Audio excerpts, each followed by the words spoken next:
আসসালামু আলাইকুম এভরিওয়ান, সবাই কেমন আছেন? আশা করছি সবাই অনেক ভালো আছেন। আমি মিতু চলে আসছি নতুন আরো একটি ছোট্ট ব্লগ ভিডিও নিয়ে। বাবু আনার খেতে চায় না, তাই ভাবলাম তার জন্য একটা জুস তৈরি করে দেই। তাও আবার আইসক্রিমের জন্য অনেক বায়না করতেছিল। ভাবলাম আইসক্রিম দিয়ে আজকে জুস তৈরি করে দেব। প্রথমে আনার ফলটা ভালো করে ছেড়ে নিয়েছি, এরপরে আমি সেই বীজগুলো দিয়ে দিচ্ছি।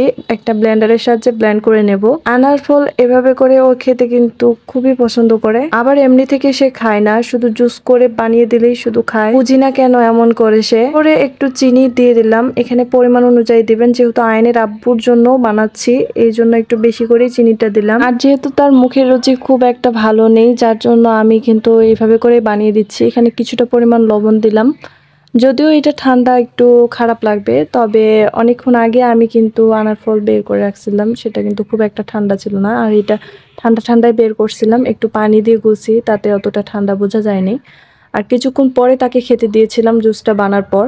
আর এই তো এখান থেকে আইসক্রিম এখন কেটে নিয়ে আমি সেই জুসটাতে দেব। আর ছেলে কিন্তু আইসক্রিম দেখলে খুবই পাগল হয়ে যায়, সে আইসক্রিম খাওয়ার জন্য। সে আইসক্রিম অনেক পছন্দ করে। আর এইভাবে করে ওর আব্বু টেকনিক শিখিয়ে দিল আমাকে যে এইভাবে করে বানিয়ে দাও। আর এইভাবে করে আমি বানিয়ে দিচ্ছিলাম। যদিও আইসক্রিমটা অনেক ঠান্ডা ছিল, কিন্তু পানি দেওয়ার পরে আর যখন ব্লেন্ড করি তখন কিন্তু অতটা ঠান্ডা ছিল না। আর যেহেতু আমি দুপুরের দিকে বানিয়ে খাওয়াচ্ছি তাদেরকে, আমার মনে হয় না খুব একটা ক্ষতি হবে। এই জুসটা ছিল একেবারে হুবহু লাচ্ছির স্বাদ, কিন্তু আমাদের লাচ্ছি অনেক পছন্দ করে, তাই ভাবলাম তার জন্য এইভাবে করে লাচ্ছিটা তৈরি করে নিই।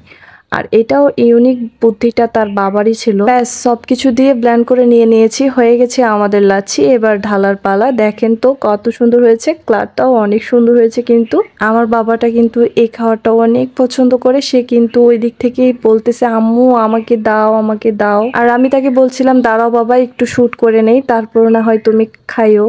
এই তো ব্যাস শুট করে নিচ্ছিলাম। কেমন হয়েছে অবশ্যই সবাই কমেন্ট করে জানাবেন যে এই খাবারটা কেমন লাগলো। আপনাদের বাচ্চাদেরকেও এভাবে করে তৈরি করে দিতে পারেন, তবে খুব ছোট বাচ্চাদেরকে একদমই দিবেন না এইভাবে করে। তো আয়নের বয়স প্রায় 2.5 বছরের কাছাকাছি, সেহেতু তাকে কিন্তু দেওয়া যায়। আর এখন রোদের সময়, এই জন্যই দিলাম। তো কেমন লাগলো আজকের এই ভিডিওটি অবশ্যই সবাই কমেন্ট করে জানাবেন। আর যদি ভালো লেগে থাকে সবাই লাইক কমেন্ট শেয়ার এবং ফলো দিতে ভুলবেন না। আমার পুরো ভিডিওটি দেখেছেন, আপনাদের সবাইকে অসংখ্য ধন্যবাদ জানাচ্ছি। তো আজকের এই ভিডিওটি এ পর্যন্তই। সবাই ভালো থাকবেন, সুস্থ থাকবেন। সবাইকে আল্লাহ হাফেজ জানিয়ে এখানে বিদায় নিলাম। আল্লাহ হাফেজ, আসসালামু আলাইকুম।